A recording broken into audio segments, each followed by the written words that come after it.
It's all diamonds and triangles, which is where all this, essentially all this starts from. Diamonds, there's two diamonds here in the triangle, and it's just repeated through a lot, especially these pieces in here. And then tablecloths, so the same thing as diamonds and triangles. It's a really, the tribal kind of patterns and a really strong, bold imagery. This is a very early navigational device used by the islanders to sail around the islands by using the stars. So same thing, drawing from this to make, connecting these diamonds and triangles together in these kind of random shapes. Not that random. The meeting houses in New Zealand, the maraes, same thing, really bold, red, black and white, really strong graphics, really powerful. Lots of woven. All of this is diamonds and triangles, tiny little squares. Same thing, there's all diamonds and triangles. So I keep saying diamonds and triangles, I'm kind of stuck. I spent a lot of time on my own in a workshop with a grinder and metal, and there's lots of internal dialogue, and it's really amazing. And I'm stuck here, and I'm like, wow, okay, I really come up with something. Same thing, these bold, strong shapes, and I'll just flip on the next one for me. Same thing. So this is where I started basically. So right at the very beginning of working with this, I started with these shapes and I started moving them. It was a very two-dimensional thing. I pushed them over and I pulled them back, and then I started making these panels. So I was pulling out from the panel. I went to the next picture, which you'll see. I went to here. So then I started working three-dimensional, and I've pulled from here. I've made this. I've made the shape through this three-dimensional cell, if you like. And I just kept going, just pulling it out further and further. This is a shadow of this shadow. So on the wall here, you'll see they're all casting shadows. All these things here. So I started off flat, and I've gone two-dimensional, and I've gone three-dimensional, back to two-dimensional, three-dimensional, back to two-dimensional. And I've pulled from that, and I've worked three-dimensional again. No, white. These are the same as graphics, bold, really graphic kind of images. That's the play on this one. Sorry, I'm not really. I should have thought a bit more about what I was going to say. I thought I could just wing it over. It's in my head. I was like, wow, okay, this is going to be really easy. And then the closer I got to here, and the closer I got to Melbourne, the more nervous I got.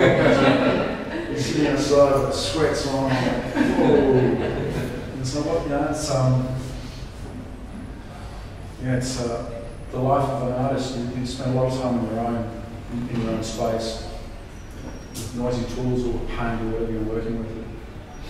Everything just all these things that I'm making, it's generally 2 steps forward, 1 step back. With me, I can make something, like to physically make this, I use a jig to make each square, and then I make the cells, and I put the cells together. So the process of making the squares and then making the cells, it's kind of mundane, kind of just it's a continuous thing. I put it together, it's amazing. So the whole time I'm doing this, I'm thinking about other stuff. It's constantly evolving. What would happen if I did this? Or what would happen if I made, instead of using lines, I worked on planes? What would happen if I used concrete or steel? Or it's constantly reflecting on my work the whole time. These three images that are coming up, this one, it's the same image, just twisted. So it's just a shadow of one of these, which went into something else again. So just playing with it, spinning it, and then I came up with this thing here, which was the precursor to all these are the precursor to this really. From there, this is in situ in Sydney. It's I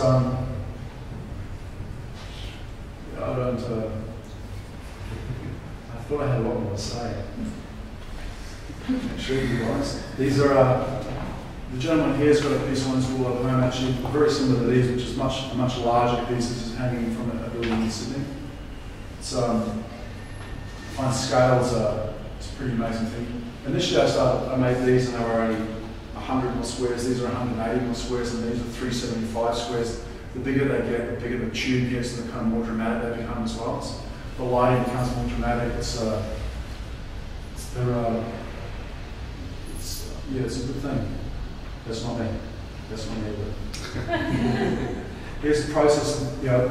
Talking about scale. I did a commission for Lane Walker for down on Collins Street at 727, I think it is. So that's where I started. If I go back a bit now. This is where I started. This is initially from the same body of work that the laws of motion. It's the same body of work as that. And I played with that. And the boxes represent the buildings. So from there I've had to. There was a couple of things that the council would the requirements that the council needed. So there's a sense of scale. That's the guy there. That linear there is lying down. But that was, I just started making it. Like, what kind of scale do we work with? And I was like, I don't know, give you an Indian. So there's a little guy who was 1 to 45, and they're like, who works at 1 to 45? Well, I am. Because I've got a 4-inch grinder, and it's like, that's where I can fit. I can't go any smaller than that. This is the cadre and the guys from House just sent me and playing with that. And just so I could move around and get a real sense of how it all worked. And it all came together. It was pretty amazing. This is built in Perth actually. And it's massive. Just so you got a sense of scale, and yeah, just how big it is. What size is that steel?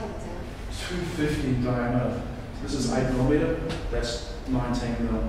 It's 250mm. It's massive. Big trucks, big cranes. Lots of pieces, lots of riggers. Why was it made in Perth? Walker put it out to Multiplex, who took it on, and they tendered it out there, and the mob in Perth took it up. There's a building over there with a similar kind of structure on the outside of it. I think it's the sports stadium. Is that right? The arena. The arena, yeah. So it's got this big kind of structure on the outside. So those guys took it. Still looks like toilet pipe. Sorry? It's like PVC toilet pipes. Yeah. It's That's nice. It was still cheaper to make it in Perth, to get fabricated in Perth, and shipped over than it was to get made in Melbourne or Sydney. Which is amazing because the coffee in Perth costs $8. I don't get that. How can you get steel over there cheaper than there? And that's from above. So everything was from above. With this particular work, I worked from above, and then I had to make it work from the side. To make it stand up, I was still working from above. I was, if I'm looking at any of these pieces, that's where the magic is for me. And then it's really the real magic is with the light and how that happens, and how it plays and refracts and reflects and moves. That's what really gets me going. Is that. So I kind of rushed through that. I'm just sweating like my back's I'm not going to turn around because I'm really just freaking out here. Does anyone have any questions? I was just going to ask about this particular work. Yeah. Was it framed sort of relative to the building? So what was the relationship between? No, they had two buildings. Yeah. They needed to connect the two buildings. Yeah. So I based it on the wing of an F-18 fighter, because it was it's a pretty amazing thing. As they go faster, the wings spread out. So it was, that's what it was based on. From the side, if you were to get above it, all these things bouncing off the ground, it's just the same lines from above. So I didn't really think about it from the side at all. It was all from above. It was all from here. And it shot through from further up Collins Street, up into this point up in here with the building. So the brief was just to connect the buildings? My brief, I didn't really have a brief. They just said, you've got 2 weeks to come up with something, and then I got a phone call saying, actually, we've moved it forward, you've got 10 days. Then it was, we need to present to CBA and KPM. It was, KPM, I think it was, it was really exciting doing that. I made 30 or 40 different options, and I pulled 4 out and got them finished. And I pushed my powder coat, my powder coat was going, we can't do it. And I'm like, please, please, please, you know, it was okay. It was really good. And then I only had to deal with one guy. So the lad walking goes, okay, I like that one. You know, I didn't have to deal with the body corp or with the committee. As an artist, it was really, I mean, I'd never had any experience like that before at all. I'd done a commission in Sydney before with the lightning bolt hanging from the ceiling. That was the same thing basically. I was asked to present, and I was given the opportunity to be a tier 2 artist. So I was going to be down in the car park, and the budget was small, and wasn't that a big piece. And then the owner came in and said, well, why none of the stuff we don't like this? We don't want birds' nests and blah blah blah. Saw my work and said, why isn't this guy being put forward as a tier 1 artist?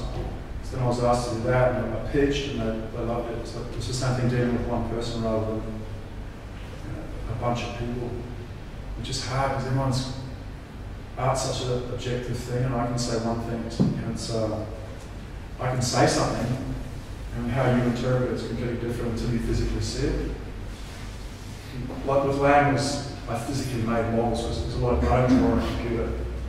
I don't do anything on the computer. I Google stuff and write invoices.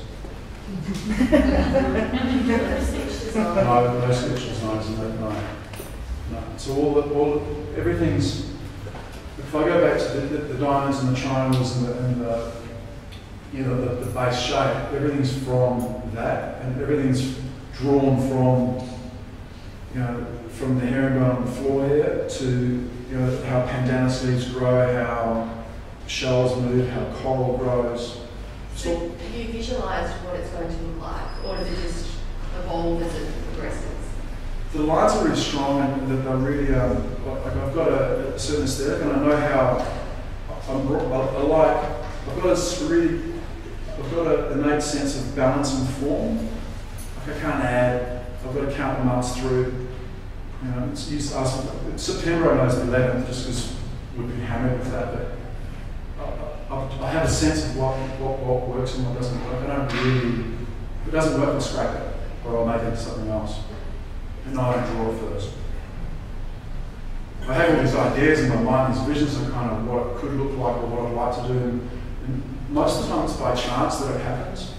Like I'll be working on one piece, like I've started working on these folded steel pieces, and that was for something else. So I wanted to make a landscape, a formed concrete landscape, where a sculpture comes out of. So these are basically what I imagine. How they will work in the end is they'll basically be the footing for a sculpture that comes flying out of the ground. So they just apply that same thing, 2 steps forward, 1 back. So I'm trying to get somewhere, but this is happening in the meantime. Dan, I was just going to ask about an image that was up for a couple of seconds of the foyer of the building, some of your works. You had a number of works up on that. The Tay Brothers. Tay Brothers, yeah. That's in 250 George Street, 259 George Street, Sydney. Yep. So how did that sort of come about, and how did you sort of decide? It was actually, they wanted something. These Chinese brothers, they were really cool to deal with as well. They were this piece here. Yep.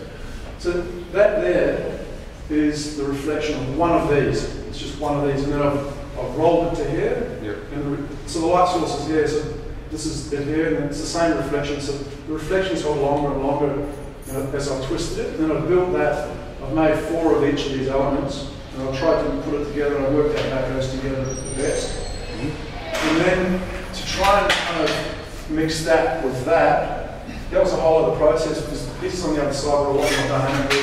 This is a lot more static as a piece. It's like these pieces, they're quite static on the wall, but the shadows are really, really dynamic. Whereas if I was to make the piece the shadow, it would be a really dynamic piece, but depending on how far off the wall it is, it will depend on how much shadow it's thrown. That was a really fun project. It took a year. It works well. Yeah, it worked really well. I mean, I was up for about 3 months. I'd be freaking out. I mean, he's a tax man, that's one thing, but he's a freak out. But these guys, these are 752, these tiles. And I just thought I could drill holes in the marble, no problem. No. Chinese architect, no holes in the marble. It's like, wow, okay. And so this This is all set by a computer. So you had to go into the joints, did you? I had to go into the joints. 3mm joint, but it's not 3mm. It was all cut by a computer, by a machine, but the blade wobbles, it gets blunt, and it wobbles a bit more, and then we come along and we hang it, and as we hang it, everything's a little bit off, so it went from 2.8, or 2.8 to 3.1, 3.2. So I initially had 3mm slats, which was right through there on that plane, so there was a little tag there and a little tag there, and I'd offer up, it didn't work. So I took them off, got some steel ground down to 2mm, and the same thing, put them across, and then I offered it up, and then randomly on here, there's these little tabs that come down, and then there's all this slag in between. It's a real pain in the ass. Then I finally worked it out. It was, the guy said, how long is it going to take to install? And 5-10 minutes. And I literally took that, just scissor lift, bang, on. I was sweating profusely and, cussing and swearing and freaking out. And, it was tough. It's good though. It works really well. Thanks. Can you tell us something about the materials that you use? Obviously, there's a lot of steel. Steel and timber. Resin? No. No? No, that's timber. Timber? That's timber. Painted timber? Painted timber, MDF. Ah, okay. And the plywood on the front is BB plywood. It's furniture grade ply. It's lighter, it's much better. I like the finish on it.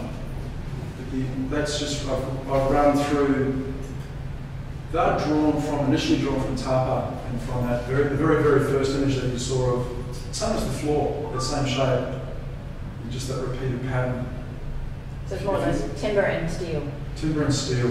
I've got a whole other body of work, or bodies of work in my studio, which I'm working on, which is stone. And one of them I call Future Primitive, which is tits and arts, basically, really kind of brutal figures. A bit more rounded, perhaps? Yeah, but brutal. Yeah, but a lot more rounded. There's no angles. And then I've got a whole other body of work which I call the rolling polymer, and now these undulating kind of lumps of organic lumpy things which are drawn from a nightmare I had as a kid, and from sea sponge. And they were really round and really kind of organically, very, very different to this. In fact, I came to this space, to these things, because of them. I was trying to get them cast, and it cost me $2,000 a pop, and I just couldn't do it. And I just went off on another tangent. And I was thinking about the plinths to put them on, actually. So from making these panels, I made the panel first, and I had them as a box, and I thought, okay, this is the plinth that I'm going to make to hang these, put these pieces on, after Brancusi. It was amazing. So good to incorporate it to get together. Sorry? It'd be good to incorporate. Yeah, 100%. We'll get there. It's, the world's becoming a much smaller place. You go to China now and get an addition of 10 done for the same 2,000 what's costing you to get 1 done. I wanted to ask you something about the yellow canopy. Yeah. You obviously had to work with engineers. Yeah. Did you have to compromise any of the design at all? No. No? They just worked around you? Well, it was pretty, I worked from above, so I looked at the lines that I wanted to keep, and I had to hit the ground in certain places. And I wasn't going to be precious about that. That's just reality. No, I wanted to hang. Well, it can't hang. So, I had to accommodate that. But not so hard. I'm not a precious artist. Not in that sense. No, it needed to work. It's I mean, anything. If you want to be somewhere, and there's certain requirements, you've got to. I suppose compromise, but not really, not to the design, the overall feel of it. No. So basically, the design almost stayed the same. Nothing changed. Yeah. You saw that very first image of the wall pieces. There was all I did was from above. Initially, I added like a flap on it, so it became more like a jet fighter rather than less. Council required that it came over a certain part of the boardwalk or the sidewalk. Worked fine. Did it seem strange that you hadn't made it yourself? No. That it had to be this remote control thing that someone else on the other side of the continent made it. No. There's all these other ones you've made yourself, so Yeah. whether that's hands-on. Yeah, like right now, I hang on this, I work on this, I get up at 5 every morning, I go to the studio. It's 20 minutes away from where I live, in Miracle. I live in Bondi, and the studio's in Miracle. I hang onto a grinder, or a 4-inch or a 5-inch grinder for 9 hours of the day. The grinder wants to do this the whole time, so I'm doing this. So now I've got this real pain in my elbow, and it's starting to hurt. And, you know, the doctor's saying you don't hang onto a grinder for an hour a day. So what am I going to do for the other 8 hours of the day? You know, it's like 8 other people to help me, so they can all hang on for an hour each. No, I've never really thought about that as it being a problem to have someone else build it like that. I physically can't move that kind of steel. I mean, I can move steel, but not like that. You need machinery. I don't want to live in Perth in a massive hangar. no offense to Perth people, you know, but I don't want to live in a massive hangar. You know? I really love Bondi. Are you a mathematics guy? Like, are you making calculations in your head, or you're just instinctively going blah blah blah blah? Yeah, blah blah blah. Yeah. Like I can't add. I use my fingers. Like I was like the months of the year. I know it's January, December, January because it's Christmas. It's my birthday's December. Yeah, I've got 2 daughters born in February and June. So it's or July actually. So I only know those months and months. The rest, ask me what month April is. I've got to go January, February. Oh, it's number 5. Yes. So to get the angles going and to get the everything level, there's no measurements, it's all just... No, that is a square. Yeah. 180 squares. I make a jig, I work it, and then no, I don't... You're not artistically, just doing it. I don't have all these numbers running through my head. The only numbers running through my head at the moment are the tax numbers, and I'm like... that's about it. I've got a base. I have a feel for it. I can't explain it. I can do this. So your technical skills, you're a set designer or a set? I was a props maker. The film industry gave me the education, gave me everything to allow me to do this. Like before film, I knew which end of a hammer worked. I knew tools, and I knew how to work, like physically work, but I didn't know how to table saws or routers or plastics or welding or casting or anything. So how did you make the leap from that to coming? I've always drawn. So since I got hold of pencil, I've drawn. My drawings are really 3-dimensional, really sculptural things. And it wasn't until '96 I drew. And then in '96 I had a daughter, and I had a mate, and he said, you should start working 3-dimensionally. He was a sculptor, he came from a sculpting family. He had sculpted an art director, and I just wanted to be an artist. So then in '96 June I was born, and then I made my first roly-poly man out of a coat hanger and some clay. Talk about dead artists or painters, and I wasn't interested in either. I've been working for a while, and I already, I knew what money was. I wasn't a typical poor university student. I didn't want to be mentals and beans, I wanted to go out and party, and I was frustrated. So and my girlfriend left me, and I left New Zealand. I sold my stereo, and I just took off. And I travelled, and then I got to Australia, and I worked in construction for ages, and doors and dovetails, and then art school. Well, not art school, but then working 3-dimensionally, which is great. Is there any reason why you don't use colour? Why is it black and white? Red, black and white. Well, it's no, I love colour. I really do. I'm not because it's not really about the colour. It's not. It's about. For me, it's about. It's a lot about the shadow and about the movement of the shadow of that, and how light interacts with it and plays with it, and the volume and the space, that third dimension, and that space that isn't accounted for, if you like. But the voids, the negative space. Colour is there's colour. It's colour. There's a wash of colour. I love colour. I don't have a problem with colour at all.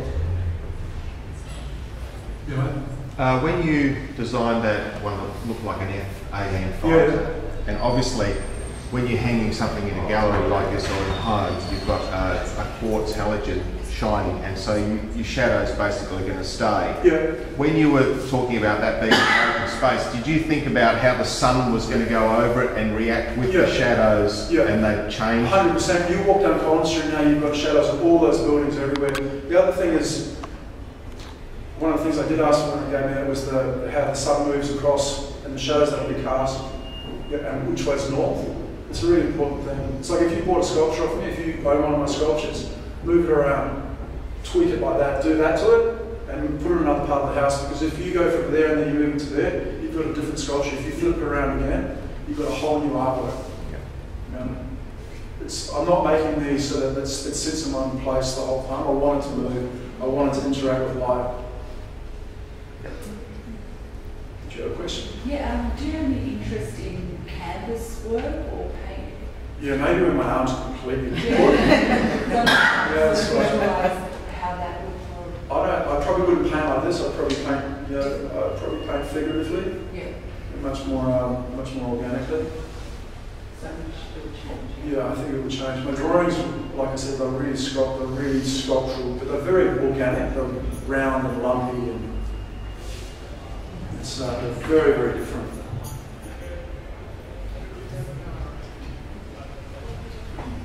Any other questions? Yeah. What's your favourite thing about what you get to do outside of public speaking? Public speaking. The favourite. I'm doing what I'm doing. My favourite thing is I get up every morning, and I'm excited to do it. I go to bed at night. I'm exhausted. I get up in the morning. I'm really excited to do it. I'd work 7 days a week, but Grace would leave me. I really do. I love it. I'm humbled by it, and I'm really, it's an amazing thing. I get to do what I want to do. It's incredibly selfish, kind of self-indulgent. It really is. Well, being an artist and being allowed to be an artist. Yeah. It really is. It's cool. It's really cool. Yeah, not cool as like I've got a beard and I wear a leather jacket, drive a motorbike. Cool. But it's like, wow, man, it's living a dream. The dream hurts. It smells and it's hot. My workshop's hot. I work with metal all day. It's spraying all over me like on the that's hot metal. It burns. It smells. I come home and stink. I'm sweating. I'm in a long sleeve denim shirt, leather aprons, leather gloves, headgear, eye protection, air protection. I've got part industrial deafness. So I've got acute selective deafness. Yeah, I've got acute selective deafness. I need to wear glasses now when I read, because for a long time I used to close my eyes when I was welding. Go zzz, zzz, like that. And then I went out and bought. People used to say, "What do you do?" I go, "I'm an artist. I make shit." They're like, "Oh wow, that's great." And now people go, "What do you do?" I'm like, "I'm an artist. I'm a practicing artist. I got to practice." It's just I changed my thought. I went out and bought a $1,500 helmet. And I got all the proper gear. Big industrial fans. I got a much bigger space. I started off in a space about the size of this garage. My rent was $65 a week. Now I've got 220 square metres. My rent's $500 a week. Go to work every day. That's great. So you'd never get to the point where you'd get an apprentice to sort of help you out? Right now I'm thinking, like I'm seriously thinking I've got to get like tax and then insurances. So for me to employ someone, I've got to have all my insurances in place, work up with it. I could get someone to come and, there's two squares together, just the squares, and clean them up. Yeah. Whether they're this size or this size, I could get someone to do that. Was that something you might consider, like? I'm considering now to get my daughter to do it. I'm going to groom my oldest daughter to become a role.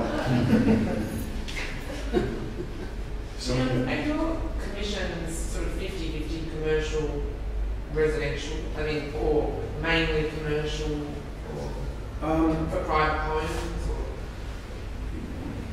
Probably 50-50, I'd say. Yeah, residential commissions are it's probably 50-50. Yeah.